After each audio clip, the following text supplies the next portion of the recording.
Halo semuanya, kembali lagi bersama Wadaya College Online Learning. Di saat ini kita akan melanjutkan pembahasan kita terkait dengan katabolisme karbohidrat, lebih tepatnya terkait dengan fermentasi. Jadi sebelumnya pada video-video yang lainnya sudah kita bahas terkait dengan katabolisme karbohidrat untuk respirasi aerobik. Oke, nah di saat ini kita akan melanjutkan bahasan kita terkait dengan fermentasi.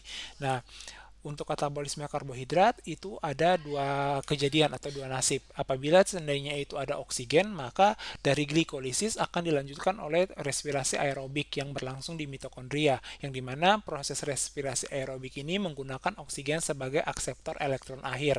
Tetapi apabila seandainya tidak ada oksigen, maka ada dua jenis reaksi yang akan berlanjut, yaitu reaksi respirasi anaerobik dan fermentasi. Nah, respirasi anaerobik dan fermentasi ini dia berbeda dalam hal apa? Dalam hal penggunaan rantai transfer elektron. Untuk respirasi anaerobik, dia menggunakan rantai transfer elektron.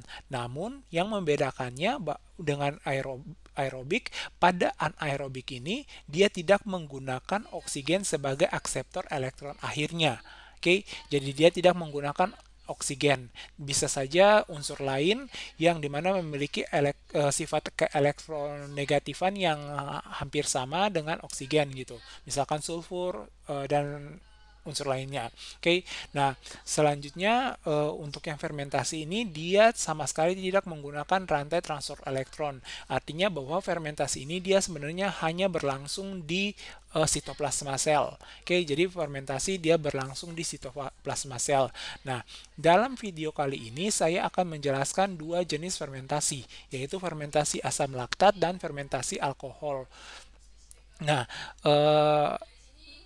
sebenarnya banyak sekali jenis fermentasi yang ditemukan di berbagai jenis makhluk hidup, tetapi pada video kali ini saya hanya khusus untuk membahas fermentasi alkohol dan fermentasi asam laktat. Oke, nah kita untuk dua jenis fermentasi ini sebenarnya dia diawali dari pengubahan glukosa menjadi asam pirufat oleh proses glikolisis. Nah, di sini saya tidak menjelaskan lagi proses glikolisis karena proses glikolisis sudah dijelaskan di video pembelajaran yang lainnya. Jadi molekul glukosa, jadi pertama kita akan lihat adalah fermentasi asam laktat. Oke, di mana molekul glukosa dengan reaksi glikolisis dia akan membentuk asam pirufat.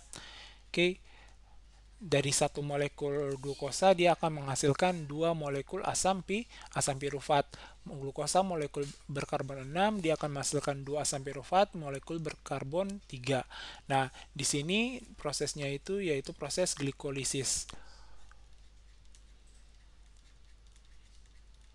Nah, dari tahapan proses glikolisis ini kan dia sebenarnya juga menghasilkan selain asam pirufat dia dan juga ya selain asam pirufat dia juga menghasilkan molekul ATP, oke, yaitu sebesar 2 molekul ATP, oke, dan juga 2 molekul NADH.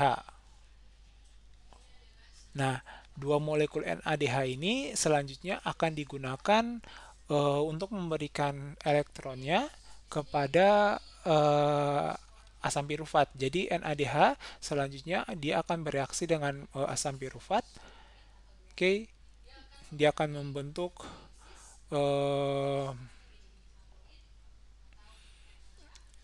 NAD+. Oke, nah selanjutnya si asam pirufat yang telah mengalami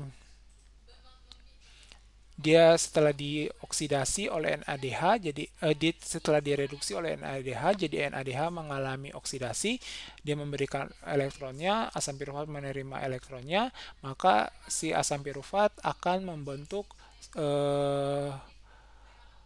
molekul asam laktat. Oke, nah selanjutnya NAD plus yang terbentuk sebenarnya juga bisa digunakan kembali dalam proses glikolisis. Oke, jadi di sini dia akan menggunakan glukosa membentuk asam pirufat dan juga dua molekul asam laktat. Oke, menghasilkan dua molekul asam laktat.